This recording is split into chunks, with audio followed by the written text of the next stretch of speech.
If you want to learn how to set powerful intentions and to ask your teachers, your spirit guides, ancestors, ascended masters to join you in helping you to manifest that powerful intention, if you want to work more with the unseen realm, watch this video.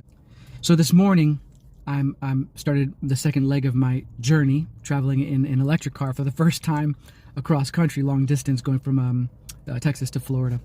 And I knew I was probably going to have to rely on the support and potential assistance of strangers, the kindness of strangers. And I also knew that it could be stressful. You know, the first day that I made this attempt, there was a lot of learning, and I'll talk about that later. And I just knew that it could be stressful. And so I set the powerful intention this morning for ease and for grace, and that I would be divinely guided and guarded, and that I would be supported. And here's how I did that. One, I just took a breath,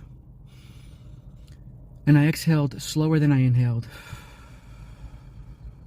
I allowed myself to go inward, putting my hand on my heart. And I asked for my ascended masters, angels and archangels, my spirit guides, ancestors and star family, all my teachers, guides, and support system in the seen and unseen realms. I ask that you be with me on this journey, that it be guided and guarded and as easeful as possible. That should I have to rely on the kindness of strangers, that I am open and observant to the opportunity, that I am receptive, that I receive with grace, and that I give as much as that I receive.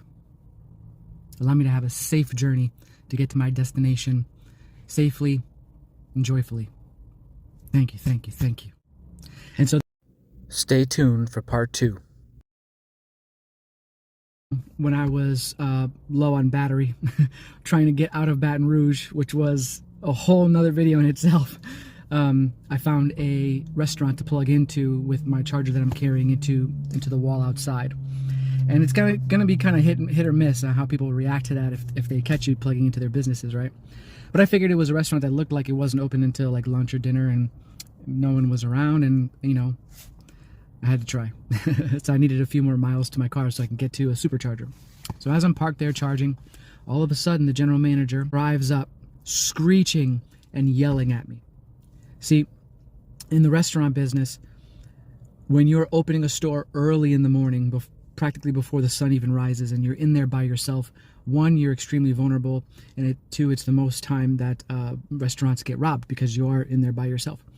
And so, and he had some issues. Number 3, he had some issues previously with just homeless people and people who, you know, didn't have the best intentions in the area. And so he was alarmed.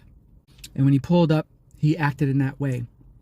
And my job was to respond in kindness and love and understanding. And so I got out of my car and I put my hand on my heart and I said, I'm so sorry. I'm really just trying to get enough juice to get to an actual charger. I apologize. And immediately he looked at me. He said, man, I'm so sorry. I am so sorry. I am now he literally said, I am now responding. I'm done reacting. You charge as long as you need to. And then he explained why he was alarmed. And then he went inside, made coffee, and invited me in. And we sat and talked for like 45 minutes as I charged my car, enough to get to my destination. When we ask to be guided, it is given. As long as we are open and receptive, aware, and we respond properly, because sometimes opportunities don't look the way you think they will at the initial start.